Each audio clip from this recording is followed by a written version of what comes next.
What's up, guys? Episode 29 of the Midwest Angler Podcast. As always, I'm Scott Sturman. I'm joined by Matt Deitch. Matt, looks like the warm weather's finally here, and it might be here to stay. Yeah, it's, we're getting to July, so it was eventually going to get here. What are they talking, 90-degree weather for the end of the week? Yep. Yeah, we had a couple warm days here, every once in a while, but then we'd get a couple cool days, then be back to warm, couple cool days, a lot of rain. Right. I was just up in Duluth this past weekend, and it was like upper 40s, lower 50s up there along the Lake Superior. I'd be all right with that. I was okay with it, but no, I kind of like a little bit of warmth. Right in that 70, in those 70s is what I like all the time. I like the days where you got to have a t-shirt and jeans on during the day, and then at night you throw a sweatshirt on and you're comfortable. That's my type of weather. In Iowa, with all the humidity from the corn and everything else, that's not the type of weather we're looking forward to here. So. No, but that means moving over to that summertime fishing patterns. Yep. They start to develop. Weeds are starting to really get up there to their full growth, and that means that the fish are going to start moving out deeper. Yep. I was over at Okoboji this weekend. I didn't get to do a lot of fishing, but one thing that I did notice when me and Grady were out on the dock is the weeds are really starting to come up. It's night and day difference from what it was 2-3 weeks ago already. And we did some jigging off the dock there. We did manage to catch a couple bluegills, but unless you're right below the boat or right below the dock, it wasn't happening. Yeah, just because the weeds were so matted and thick in there. Yep. What are some of the things that you like to do, now transitioning from springtime fishing to summertime fishing with the weed growth? Right, and you're also going from the periods, not only like the summertime with the weed growth and everything, is now we're getting into that post-spawn bite. A lot of these fish have spawned out, different types. The bass, they've spawned out, they've moved deeper and recovered from the spawn, so now they're going to start eating again here pretty soon. But again, you're going to have to find where they are, and this time of year, usually that means that they're going to be out deeper. I mean, if you want to find them shallow, early in the morning and later in the evening is when they'll come move up. They'll start feeding into those shallow water areas. And when I'm talking shallow, I mean, I'm talking in that 10-foot or less range. Then you get into that mid-depth. For us around here, you're talking 10 to 20. And then 10 to 25, 30, I guess, is what I'd say our mid-range is, and then anything over 30 is what I consider pretty deep water. Yep, definitely. And I guess for bass, and for walleyes for that fact, and for bluegills, really anything is you're trying to find those deep weeds. So that's where your sonar really starts to come into play is this time of year. And if you can find that deep weed edge, that's a lot of times where those fish are going to be. Now sometimes they'll be on the deep weed edge, sometimes they'll be on the shallow weed edge, but you're still talking 15 foot of water. You just got to find where those weeds are, and sometimes they'll be on the shallow side of the weed bed or they'll be on the deeper side. And if you can find where rock and weeds meet, then you're going to be sitting really good. Then the bite can be pretty phenomenal on those spots. And I think that's like that on about any lake, correct? Right. Yep. I was talking to my neighbor Jeremy and another guy here just on Friday, and they said, why don't you guys mention something at some point in time about how you tackle a new lake? And I, with you talking about these deep weed edges, if you find an underwater point, coming off, if you're looking at a map of what in the heck is the word I'm looking for? An avionics type map. Yeah, like of the contour lines. Contour map. Stuff, yeah, cheese. But anyways, to look at, these underwater points, you'll be able to find the weed edges there with these underwater points, and and that's the type of stuff that you're talking about here. A nice thing too about a lot of those contour maps is a lot of them right on there will say like, oh, this area there's rock, in this area there's weed. Well, that's just giving you a general idea. Then you got to get in there and you got to find them. So, and then some of the things like walleyes, especially here on lakes like Spirit Lake, they like to go out to the basin in the big mud flats and roam out there and eat different types of baits this time, or different type of forage this time of year. So that bite can really turn on too. You know, you're out there trolling lead core in 20 plus foot of water, you know, 24 or 25 foot of water. Those fish will be kind of scattered out there, and that's where trolling kind of is nice this time of year too, is the fish aren't as schooled up sometimes, so they're kind of scattered around, and by trolling you can cover a lot more water. And then if you do get into a school of them, then you can try different techniques on them as well. Yep. Yeah, that kind of plays into here a few years ago when we were out on East and we trolled around until you were able to, you know, say, hey, I think this is where we need to be, because I think we picked up a couple trolling, and then all of a sudden we set up shop right on top of them with some jigging wraps, Right. and we had a heck of a time. But as our boat would drift, you know, 30, 40 yards in either direction, we started getting, you know, out of the bite, and Right. you'd have to go right back on there. And I know that you had said that that was kind of a gravel flat underneath of Yeah. there, And really any transition that you can find is really key this time of year, and that can be a transition from, like I said, weeds to rock, gravel to big boulders, right in that transition, mud to the gravel, all that stuff comes into play. So that's where using your electronics to try to find that deep stuff, because it's tough. You know, there's times, there's some people I know that like just to come into a new lake and say, oh, that's where all the boats are, let's go over there and let's fish. Well, that doesn't necessarily mean that the bite is really good there, because one person could have, you know, one person started off fishing there and they're sitting there, well, this person pulls up and says, oh, okay, there's a boat over there, let's go over in that area. So they go over there, the next person comes over and says, oh, there's a couple boats over there, so they must be catching them, and they go over there.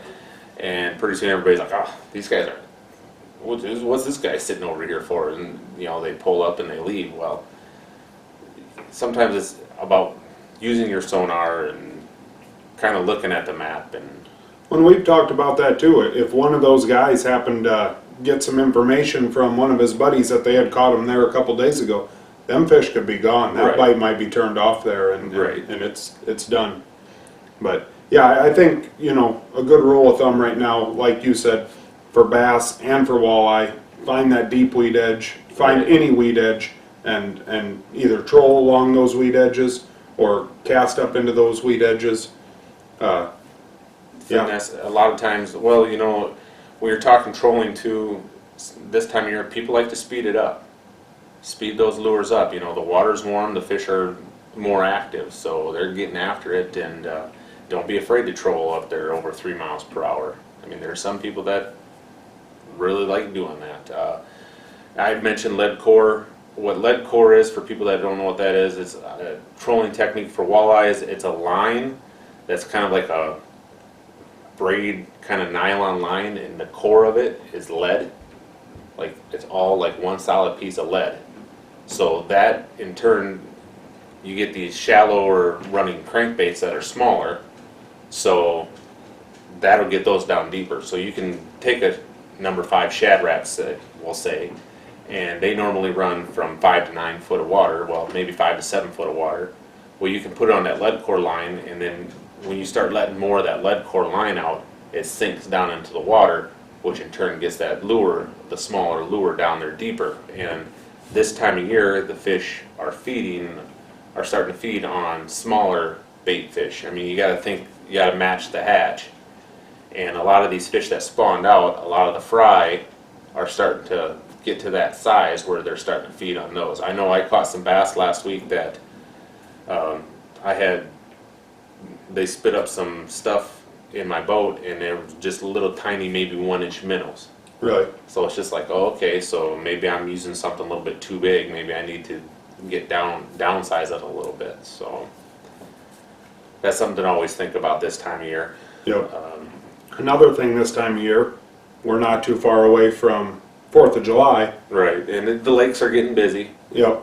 The water temperatures are getting up there. People aren't afraid to be tubing, skiing, Yep. whatever, getting into the water. A lot of jet skis around there. You know, even this last weekend when the weather was not very nice, I mean, there was way more jet skis out on the lake every Right. day than what I had seen, you know, in the previous couple weeks. Right, yeah, and that's the thing too.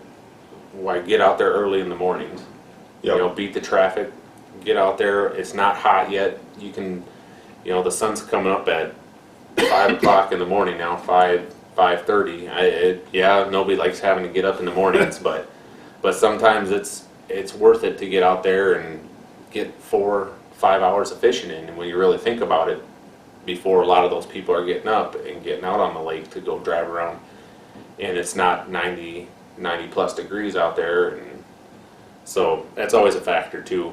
And then when you're talking about fishing deep water this time of year too, is taking care of the fish.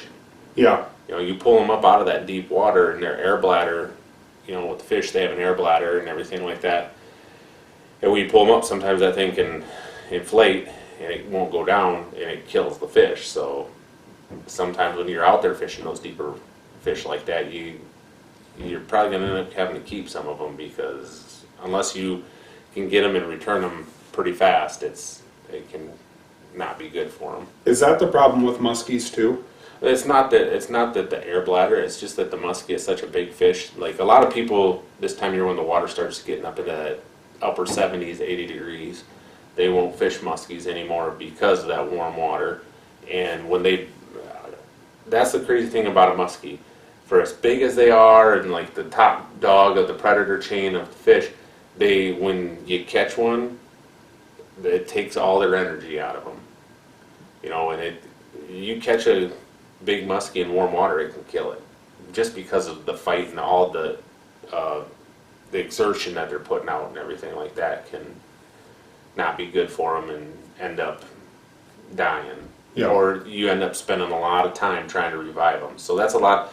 That warm water can take a toll on them. So that's why a lot of people won't fish them when the water gets up there in that 80 degree plus. Yep. I see that on Facebook a lot, you know, obviously not yet this year, but, you know, in years past when it gets to be July, that people they come right out and say it, you know, be careful with the muskies if you're going to be fishing them, or just plain out don't be fishing them at all. There's a lot of guys that love muskie fishing, but they won't muskie fish when it's that warm. Yeah. Muskie fishing turn on again in the fall? Oh yeah, muskie fishing really good in the fall. The fall? Yeah, in late fall, right before ice up. I mean, the guys will go out there and big baits, and a lot of times they'll throw suckers out there, huge suckers, minnows, and catch them that way. And I mean, all fishing in the fall is good because they're putting on that feed bag for the winter months. Long winter, yep. Another thing with the waters getting a little bit warmer, the catfishing. Yeah, well, you know, some fish thrive on the warm water. It only gets better as the water warms up. Another thing, you know, the catfishing, yeah, that's huge.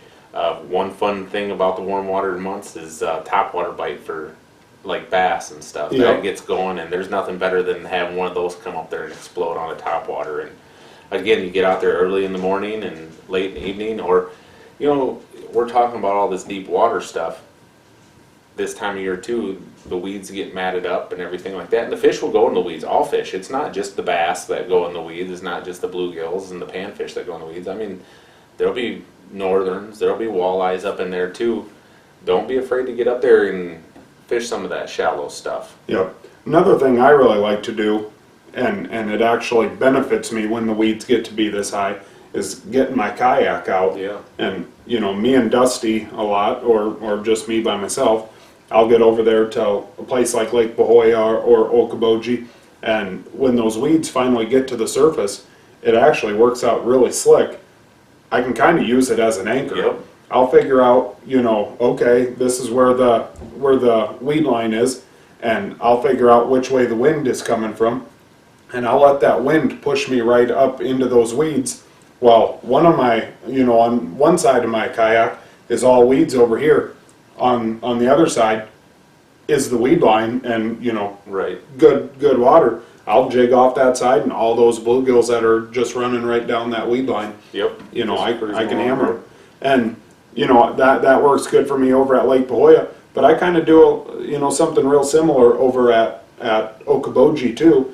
I'll go out about to the 300-foot mark, you know, out close to them buoys, and, you know, I can kind of tell, all right, you know, this is where the weeds are starting to get done.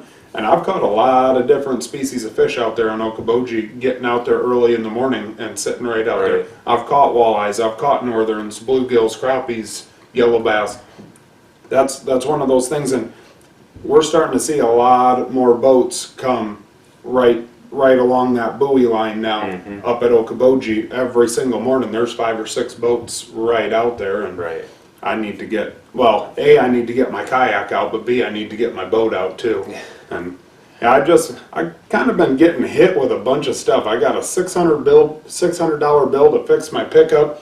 I got a screw in my tire. I just, Holy I don't know, all my fun money is just gone, and here I got a stinking boat that I haven't even had out yet because I haven't licensed it and whatnot. But yeah, that's another story. But Yeah, but like you said, with the kayak, back to that stuff. Shore fishermen, it's tough this time of year with the weed growth the way it is, and those fish moving out deeper. So it's not a bad idea to look into the kayak fishing. You started up a few years ago, and you've had a blast with it, and you're starting to see there's big tournaments that are starting to pop up, like little leagues, just groups of people that like to get together with their kayaks, and some of them kayaks are, crazy what they're built up to be. yeah, I think a lot of shore fishermen, like with what's going on right now, a lot of the weeds, they're not able to fish as well from shore. Even the public docks aren't as good. They're normally packed. A person can get into a kayak for under $500 and have a heck of a nice kayak. You can find them used on Craigslist, and you don't need a fishing kayak. No. You don't need a fishing kayak. I can tell you that right now. I've got an orange, cheap Walmart kayak, and my fishing kayak is actually a cheap one at Walmart that I found on sale. And if you throw a small cooler in there, a small tackle box, and 1 or 2 rods, you can get out there and do whatever the heck you want to do. And then you're not. For anyone who's listening, and if they're thinking, golly, a boat is out of my price range, I'm telling you, look into the kayak. Right. You don't have to tax and license them. If you've got a pickup, you can throw it in the back of a pickup. You can buy a rack. My friend Blair Wilson's got a rack on top of his Tahoe. He throws 2 kayaks on there, can go wherever the heck he wants. Right. I mean, it really is. It's a good way to get yourself out off of shore. Yep. Granted, on a place like Okoboji, or I'm sure up in South Dakota, the Ponsets, the Mille Lacs of Minnesota. Yeah, you're not going to go wherever the heck you want to go. But if you get out there early enough in the morning, you're going to have to watch the wind a little bit more. But it's a heck of a lot of fun. And yeah, I put a little Garmin Striker 4 fish finder on mine, a depth finder. You can buy one of them for $100 Right. on sale, or not even on sale now. Heck, I bet you they're under $100 online or at any of your local bait shops. But yeah, you can have a lot of fun, and you're not limited with a kayak. Right. Yeah. You can, and there's the advantage of it. You can get to some waters that people with a boat can't. You could float the river. You can do a lot of stuff. Some little slough. I take mine to my buddy Austin's pond over, on the west end of the county. Got to drag it through a cornfield, but I can get there and I can fish it, and it's a heck of a lot of fun. It's definitely something for you guys looking into a boat and don't want to spend the money. Check out a kayak first, and the resale on them's good. You can buy a kayak for $250. You find out you don't like it, sell it for $200 a year later, and you'll get it gone. Yeah, and I mean, like, it goes back to what we were talking about with it gets you out there this time of year on that deeper weed edge so that you can fish. And like you explained there, you explained the deep weed edge perfectly there with your kayak. You can see it, like when you think about it, when we're talking about a deep weed edge, we're talking about you cannot see these weeds visually. Like by looking at it, I'm driving in the lake and I cannot see the weeds from where I'm at. Okay, so the weeds are, we'll say we're in 25 foot of water and the weeds come up to 12 foot. So you can't see that. Only way you can see that is on your depth finder. So that's what that weed edge is, like in relation to what you're talking about, is you can see it up into the shore and you like to take your kayak and put it right up on the weeds, and then you got that where the weeds are, and then there's sand bottom or whatever type of bottom on this side of it, out deeper, and you're fishing right on that edge. That's the way it is when you're out in the deep water. The weeds have come up to 12 foot, the boat's up here in the 25 foot of water, and you're fishing that edge of those weeds. Yep. So that's what when we're talking about a weed edge, that's what we're talking about for people that don't know, Yep. Because there's 'Cause the people that are weeds like, aren't what are you gonna talking grow. about weed edge? Yep. The weeds aren't going to grow way out in the middle of these lakes that get a little bit deeper. Right. So, yeah. Then So, there's that. I mean, so that's what you're looking for this time of year. Get out in that deeper water if you can find them. But again, too, don't be afraid. Fish are going to be all over in the lake. Yeah, don't be afraid to get up there in the shallows. As far as bass goes and panfish goes, up in the docks, they like the shade of the docks. So if you can find shade in docks, you can catch fish up in there. And every once in a while, there might be a walleye Yep. in northerns. They're up there. And especially early in the morning and later Right. in the evening when those. Like we said, we can't stress that enough. Midday is tough. It really is. I mean, even for people that are really good fishermen, that midday time every once in a while you might get into a good bite window in there, but other times it can be a tough time as far as that goes. Yep. Because those fish are, when they just kind of get inactive that time of the day, and then they're kind of like us at times. Yep. Speaking of hot weather, 93 on Saturday, and me and you got a bass tournament on Saturday. Yeah, and that's when that water gets that.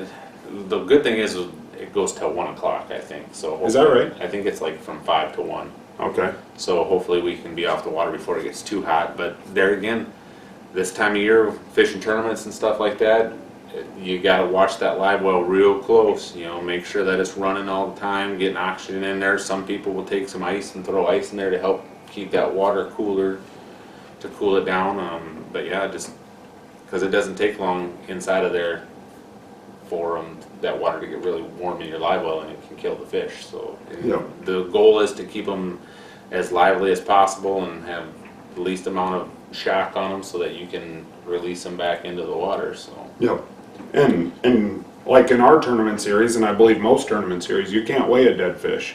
right, a lot of times there's a penalty for dead fish. You Okay. can weigh a dead fish, but there's like a pretty big, like a pound penalty or something like that per fish, or like a 8-ounce penalty per fish that's dead. Okay.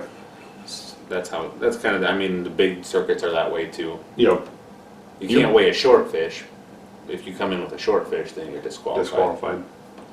You've been over there doing a little pre-fishing. Yeah, we've been over there. Spirit Lake is the bite's pretty good over there. I've been having some success finding a few fish. I haven't really found the bigger ones, but sometimes when you can find the smaller ones, eventually the bigger ones will be around in there if you can pick it apart long enough. The walleye bite's good over there right now. We've been having a lot of success fishing slip bobbers on the rock piles over there. Anywhere from really 9 foot of water out to 21 foot of water. Fish are in there. You can catch them in a variety of ways. I saw guys catching them trolling. So don't be afraid to get out there and try different techniques, and don't be afraid to move around. Yep. Don't be afraid to drive around first and find the rocks with your sonar, and then go back. Mark them, and then go back there and fish them. Yep. I think they're doing pretty good on walleyes out at the Missouri River. Yeah, it seems I like think the up in bite. the lower Brule area, Yeah. north of Chamberlain there, I think they're doing pretty good. And I see that Lockwood fished a tournament this week. yeah, They did pretty well. yeah. out Shout there. out to Brendan Lockwood, 4th place. He said he should have got first. We all should have got first, but yeah, good job to him. He cashed a heck of a nice check. And Yeah, him and his dad, was it? Yeah, him and his Fishing? dad. That's always cool when you do that with your dad. He said that it was a Calcutta Tournament, Okay. where they bid on you the night before or something like that. And they said that he told me that the people who bid on him for $900, Ooh. got him for $900 and won $1,600. Oh, that's So, always nice. yeah, good for them. Yeah. I wonder what would you guys bid on us? This weekend? This weekend? No, it's any time. Yeah. Well, maybe we need to get a tournament going where we Yeah. do something like that. Let's talk about polls. You had those polls going online on our Facebook. Oh yeah. That was a heck of a lot of fun. Yeah. That was a lot of fun. Thanks to everyone who went on there and did that. I know everybody still thinks that never losing a fish is what. Actually, everybody would never want to get skunked, but we had some people comment about losing a fish. Now, I understand that in a tournament, you never want to lose a fish. It's not just a tournament. It's not just fun fishing. I mean, it's the rest of your life. But like I told you, what fun would it be? All of a sudden you hook into a fish, and you know, as soon as you hook into it, oh, I'm catching it. So it's just like reel it in. No matter what happens, I can do a cartwheel in the boat with the rod. I'm still catching this fish. There's still a little bit of that anticipation when you hook into that fish, and it's just like, oh man, you got to know how to fight the fish. So it takes some skill to get it into the boat. The excitement of when it goes on the run, or you just about have it in the net and it goes again, and then if it does pop off the hook, just the disappointment, and it's just like, oh no, and you feel bad, but you still put your nose down and you keep fishing. There's just all that comes into play. I mean, if I hooked into a fish and it's just like, well, hooked into a fish, well, I know this one's coming into, this one ain't coming off. But can the same be said for every time you put in your boat that you know, oh, I'm catching fish today because you know what it feels like to be me. Oh, jeez! I'm just kidding. Wow. No, I don't know. I'm still 100%. That's kind of that Major League Fishing attitude that you got there. About every fish counts, so then you just want to catch everyone that you hook into. Holy buckets, man! I don't know. That is absolutely the worst thing you've ever said to me, ever. Well, good. People wanted us to not agree on everything on here, so this is definitely one thing that I. Honestly, though, like, how often do we go out and not get skunked, and get skunked? I mean, I'm not trying to toot our own horn here, but I don't feel. I mean, fairly often. Normally, we don't get skunked. And it might be that we go out for a walleye trip and end up, switching over and making it a bluegill trip or whatever. But well, we'll do what we can to not get skunked. Right, I mean... Just to say that we didn't, but yeah. I don't know. And like I said, that's not to toot our own horn, but I don't know. For me personally, it would definitely be, without a question, never having a fish get off. You got to think back, man. Think back. There is a fish at some point in your life that got off. My memory is terrible. You've never lost a big muskie? You've never had a big walleye right next to the boat that got off? Nothing that, like, not any of them that it's just like, oh my lord, that I wish I could have had that back. I don't. Never ever. I mean, I've had fish. Well, I guess that question backfired, but... I mean, I've had fish, but like I said, my memory's terrible, so... At the time, it sucked and everything like that, but I mean, don't get me wrong, there's times where we've talked about it, where you hook into something in the river and it's just... And it goes, and you're just wondering, what was that? Exactly. What was that? Exactly. But that's the fun part of it, though. That's what keeps me coming back for more. If I would have caught it and be like, oh, okay, that's what it was. It's like, okay. But it's just that not knowing, that excitement, that it's just like, Now, don't get me wrong, in a tournament, do I want to catch every fish that I hook into? Heck yeah, I want to. But there's still that anticipation and that room, that just sense of I've got to do everything right to get that fish in the boat. So when I do get that fish in the boat, I know that it was me that did it. It's not just I hooked it and it's coming in the boat no matter what. That's just how I feel at the moment. Do you ever wonder how two people that get along can disagree on something? Like, because you're not even gaining any ground on me. Like, I know, and you're not gaining any ground exactly, on me, but that's what I mean. Stalemate right here. We're going to end it in a stalemate. The referee would call stalemate. We'd have to both go back to the middle of the mat. I won, but I mean, we'll just call it a stalemate. Well, your parents are yelling, that's 2 points for you, and mine are yelling, that's 2 points for him. So. No, and the other question that we had on there was whether or not you like to fish alone or with a buddy. Right. And that one was really pretty cool. 140 some votes on that. 107 wanted to fish with a buddy, 36 alone. Right. And I guess that didn't really surprise me. Right, and there's some aspects, we've discussed that a little bit before on here too, about the fun of catching fish with somebody. And last week, that one day I went over to Spirit Lake and I caught quite a few smallmouths, and it was fun, but it would have been fun to have somebody else in the boat just to, Yep.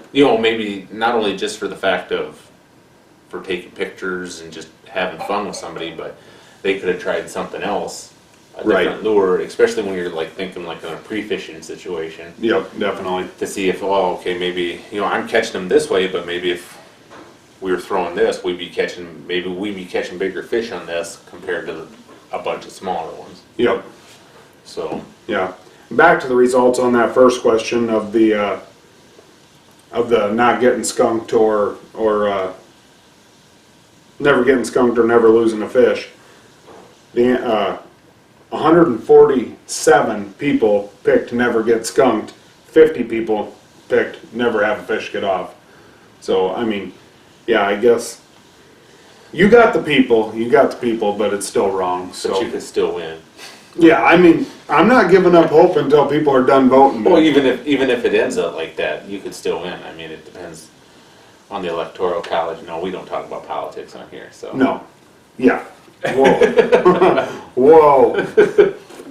That'd be interesting to see if you change your tune after Saturday with that bass fishing tournament. Well, like I said, when it comes down to a tournament fishing thing, I mean, is there going to be times where you hook into something and it gets off and you wish you had it back? I mean, we look back at that last one we fished, and you had that one get off, and I'm starting to see your point here, though. You're gaining a little ground now that I'm thinking about this tournament. Would you rather? Would I rather show up to the weigh-ins with nothing, or would I rather show up to the weigh-ins with 3 small fish, knowing that I had a big fish get off? Right. I'd rather show up with some fish. You don't want my head to. up. You never want to come in there with an empty live well. Yep. So. All right. Yeah, you gained a little ground. About 2 reels on me. You got about 2 reels there. You got it. Like I said, I totally get it as far as in a tournament situation. This isn't how this is supposed to be. We're supposed to argue. All right, then I don't agree with you. All right. Yeah, I'm just glad you're starting to come over to my side of it. All right. Well, yeah. No, we will see you again next week. Yeah, Wish us luck in the tournament. Episode 30 next week. So. If we don't get anything out before the 4th of July, everybody have a good 4th of July and That's right. Be safe is the big thing. Yeah. Don't drink too much.